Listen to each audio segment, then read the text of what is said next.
4 মাস ধরে একটা প্রক্রিয়া চলেছে, ভোটার তালিকার স্পেশাল ইন্টেন্সিভ রিভিশন, অর্থাৎ কারা কারা ভোট দিতে পারবেন, কারা কারা ভোট দিতে পারবেন না। ভোটার তালিকার ঝাড়াই বাছাই, আজ প্রথম তালিকা বেরোচ্ছে এসআইআর এর। প্রথম তালিকা বেরিয়েছে, সেই প্রথম তালিকা কি থাকছে?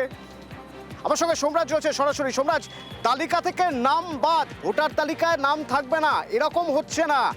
অর্থাৎ 3টি ক্যাটাগরি থাকছে, যার ভোট দেওয়ার যোগ্যতা নেই তার নামও রাখা থাকছে, যার ভোট দেওয়ার যোগ্যতা নিয়ে সন্দেহ থাকছে তার নামও থাকছে, যিনি বৈধ ভোটার তার নামও থাকছে। কিভাবে রয়েছে এই তালিকায় নাম?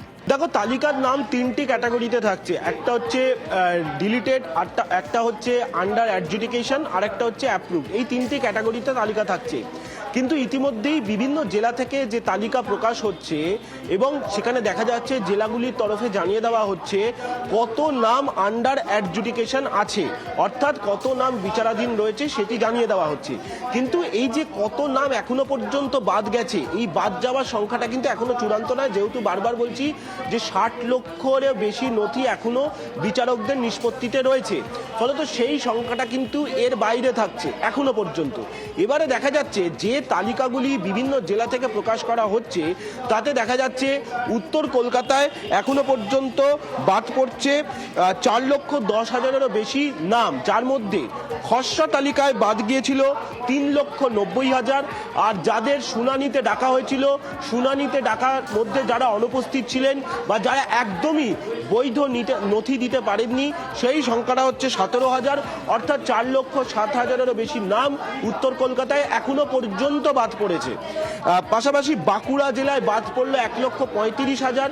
তার মধ্যে দেখা যাচ্ছে 1,32,000 যেটি খসড়া তালিকায় বাদ পড়েছিল, আর যাদেরকে শুনানিতে ডাকা হয়েছিল তাদের মধ্যে যারা অনুপস্থিত ছিলেন বা যারা একদমই কোনো নথি দিতে পারেননি, সেই সংখ্যাটা 3,000-এর সামান্য বেশি। অর্থাৎ এই 1,35,000-এর বেশি নাম বাদ পড়ল। পাশাপাশি নদিয়া জেলার পরিসংখ্যানে তোমার কাছে আসি।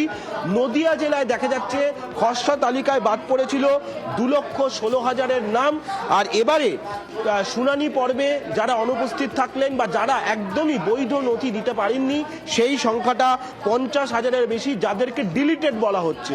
এই সংখ্যাটা দাঁড়ালো প্রায় 2,70,000-এরও বেশি নদিয়া জেলা থেকে যে পরিসংখ্যানটা এসে পৌঁছাচ্ছে। এবং তোমাকে জানিয়ে রাখি, এখনো পর্যন্ত পূর্ণাঙ্গ তালিকা প্রকাশ করা হয়নি, কমিশনের ওয়েবসাইটেও দেওয়া হয়নি, পাশাপাশি রাজ্যের মুখ্য নির্বাচনী আধিকারিকের দপ্তরের ওয়েবসাইটেও দেওয়া হয়নি।